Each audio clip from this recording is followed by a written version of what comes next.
back to my channel. Today is Wednesday, and sorry about my shirt and everything. Grass cutting today. But hello, I'm your host. My name is Daniel. I'm your host, your guy in a wheelchair. Guy in a chair. And today, for a spooky animation, we're going to be watching a true hide and seek horror story. So enjoy.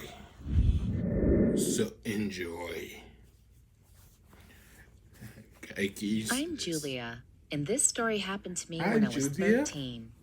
My brother Zach was 9 at the time. So it was one afternoon when my brother and I were home alone, and I suggested we play hide and seek while our parents were at work. So he decided he wanted to hide. So I counted until 50 and then said, "Ready or not, here I come." I checked the bathtub first, since he always loved hiding there. I peeked, but he wasn't there.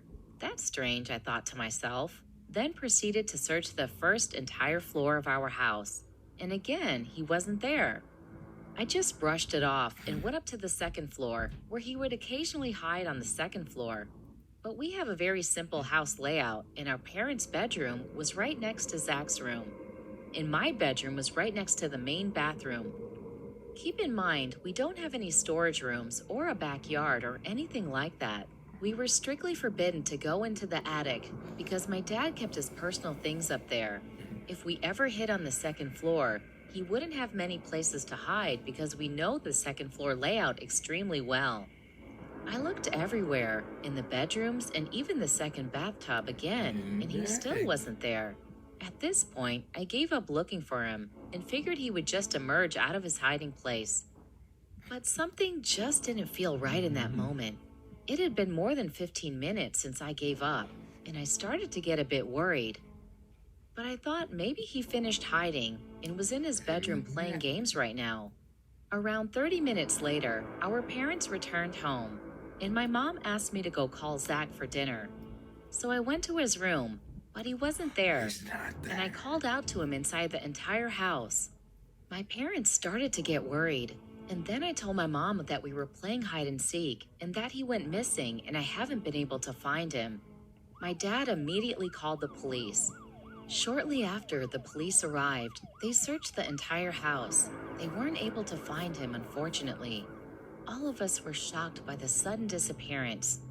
And the next morning, the police arrived again and searched the entire neighborhood. Then they couldn't find a single trace of my brother. At this point, we had all lost hope in finding him and decided the best thing to do was to move on with our lives.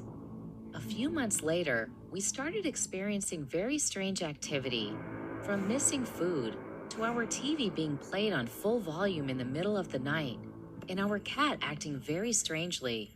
These strange things continued for months. My dad got a promotion for his job and told us that we needed to move. So the next day, my dad asked me to go to the attic with him to clear up some things. It was at that time when a very strange odor hit us. "It smells like it's coming from that suitcase in the corner," my dad shouted. We went over there, opened the suitcase, and found something that would haunt us for the rest of our lives. There he was, Zach, lying there rotting and being feasted on by maggots. I'm 28 now. His spirit and that memory of him in that suitcase still haunts me to this day. Even though I've moved on with my life, and I got married and gave birth to a beautiful boy, my son still talks about his uncle, which he will never see, and he won't stop attaching to me. I feel so sorry for him, that he died in that way. He would have been 24 by now, probably married with kids.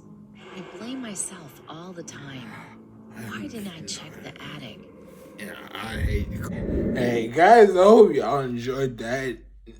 Whatever we call it, it's spooky animation, but sure, if something goes up with the cops, and the dude didn't even make any sound. They didn't search the house like it says, but it's just a story. But if you liked it, don't forget, give me one of them. And then comment down below, and then finally subscribe for more and hit the bell to be notified every time I post a new video. Bye.